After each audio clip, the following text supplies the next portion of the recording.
مشکلوں کو دیکھ کر لگے گا دعا نہ جانے کہاں اٹک گئی ہے، دعا پوری نہیں ہو رہی۔ یعقوب کی دعا بھی تو سالوں بعد پوری ہوئی تھی، مگر ہوئی ضرور تھی۔ ایسا نہیں تھا اللہ نے ان کی دعا نہ سنی ہو یا سنی انسنی کرتی ہو۔ اللہ نے سب سنا تھا، مگر جواب دینے کے لیے یعقوب علیہ السلام کا صبر دیکھا تھا۔ تمہاری دعا بھی ابھی ناممکن لگے گی، مگر بعد میں معجزوں کو دیکھ کر لگے گا کہ وہ تو کہنے سے پہلے ہی سن لی گئی تھی۔ دعائیں خوبصورت زندگی کی بیک بون کی طرح ہوتی ہیں۔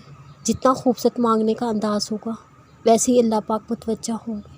دعائیں زندگی کا وہ حصہ ہیں جو آزمائش کو آسان بنا سکتی ہیں، جو عرش پہ جا کے ان دروازوں کو بھی کھول آتی ہیں جو ہم پہ بند ہوتے ہیں، جو پگھلتے بے بس وجود کو سہارا دے سکتی ہے۔ اپنی دعاؤں کو اس قدر خوبصورت بناؤ، اللہ دن میں بار بار تمہاری طرف متوجہ ہو۔